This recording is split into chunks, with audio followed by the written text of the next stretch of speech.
덴마크가 굉장히 사람이 지치는 시기라던가 뭔가 방황하는 시기에 대해 잘 이해를 하고 정책을 짜는 것 같아서 그렇게 가기까지 과도기적인 상황에서 어떤 운동이 있었는지 어떤 움직임이 있었는지 궁금해요. She thinks in Korea that the country itself has been very much focused on development, growing, increasing the economy, etc. And I wonder, in Denmark, it seems like you have a system where those who are lost on the way are very well taken care of in the society. But she wonders if you've had any problems getting that phase. Have you had any barriers or obstacles getting to the stage where you are now? I think it has been a long journey because in Denmark, we were not good at recognizing it in the past. And I think it's only when, the problems or somebody brings the attention to the surface and it's public, it needs to get out in the public domain. People need to speak about it. You should not hide these things. You need to put it in the open. Only then can you discuss and politicians and others can take action on providing support. If you hide away or feel shameful or does not want to talk about it, then it just stays as a secret. But if you talk about it, it's out in the open. So I think that is what has happened in Denmark, that we talked about it and we put it out in the open and discussed it. So, and I think, my feeling is that Korea is on the right move. This current government seems to be more aware about public health, aging population, the sort of how you feel as a society. They look very much to the Nordic countries, Denmark, Sweden, Norway, Finland. Your president went there. They sent missions to look at health care, mental health, dementia, and all kinds of things. So there's a general will in the Korean society to move in that direction. That's my feeling. 덴마크도 굉장히 오랜 여정이 필요했고 그러기 위해서는 그 이슈를 굉장히 이슈화하고 계속 이야기하는 게 굉장히 중요하다고 생각합니다. 그래서 뭐 국회 정치나 이런 분들을 계속 설득을 하고 이야기하고 공론화하고 하는 작업이 필요하다고 생각하시고요. 한국이 지금 정부를 봐도 뭐 고령화라든가 치매, 정신건강 이런 쪽에 더 관심을 많이 가지고 신경을 쓰는 것 같으니 한국도 분명 그 올바른 방향을 갖고 있는 것 같습니다.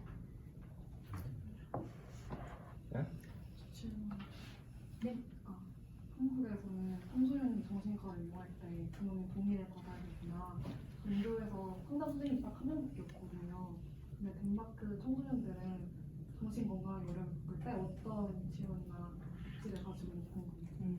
In Korea, if you are a student and if you want to get some help in the mental health, from doctor, like medical help, if you want that, you need to get an agreement from your parents. Is it like that in Denmark? If any students in Denmark suffer from any type of mental health related disease, how do they solve that? How do they approach to solve it? I think there's a couple of entry points because typically it would be parents being concerned about their child and they would try and help the child, so bring it to a medical facility. I'm looking at you, Nina, because you might be able to add here also. The other way around is that in any of the schools in Denmark, there is a health nurse. The health nurse is not there all the time, but my wife is actually a health nurse. So she looks after families with newborn children. She visits them when they're in the first few months to check everything is fine. But she also has 2 schools where she is on every Wednesday and Thursday. And normally she do check of kids, weight, are you obese, or do anything we can do for you, help, is your eyes okay, is your hearing okay? But it's a kind of health nurse that you can come to any time. So she will do the normal health checks, but any children with problems can go to her and talk to her, with or without parents. So it's an opportunity actually to, if your parents do not listen, then you can go to your school nurse or you can go to your teacher and they will help you get access to assistance. In Korea, it's kind of a long way to go. If you are a minor or a teenager, you are disallowed to the access to the mental health care as by the law. And unlike like Britain, you have like, it doesn't matter you are 14 or 13, you have your free choice to see a doctor or medical help. In Korea, it's automatically not allowed. And if someone like she asks, if you are like 15, you want to see a doctor to prescribe, you know, the Lexapro, and then automatically saying, no, you need to bring your parents.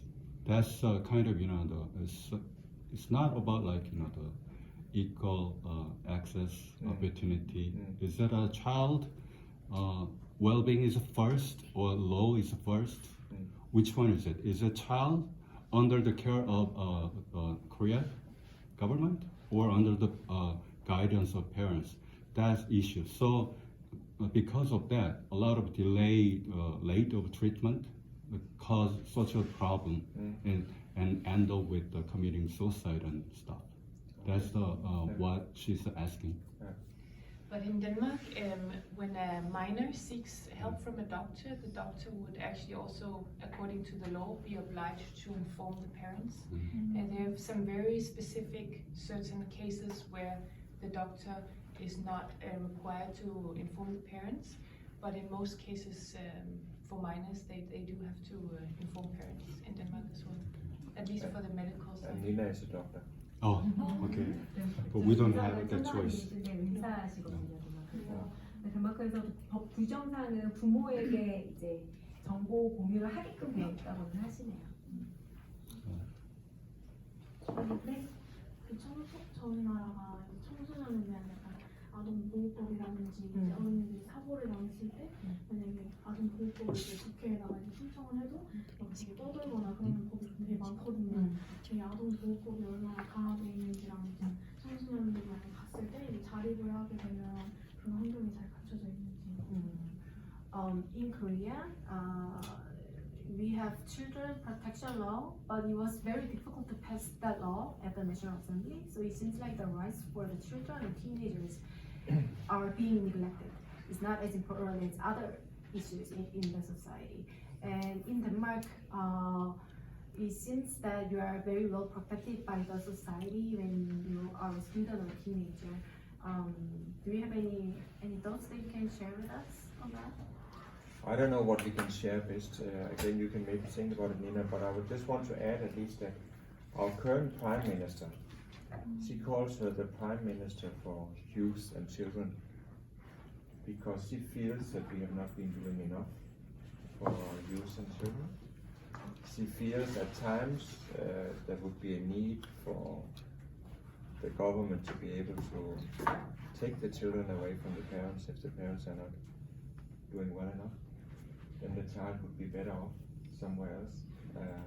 So she is trying to find a different balance in that equation.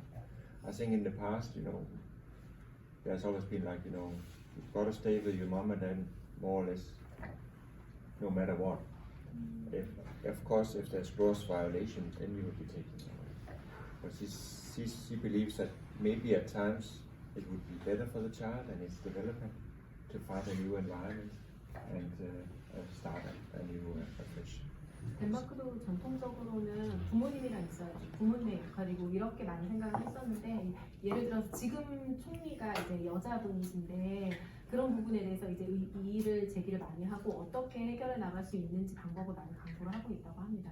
만약에 부모가 그 적당한 케어를 제공을 못하면 다른 환경에서 더 다른 도움을 받아야 되는 거 아니냐 이런 식의 그 논의가 계속 활발하게 진행되고 있다고 해요. I think in general you would say that in Denmark, in the society, we have the sentiment that we put the interests of the child first.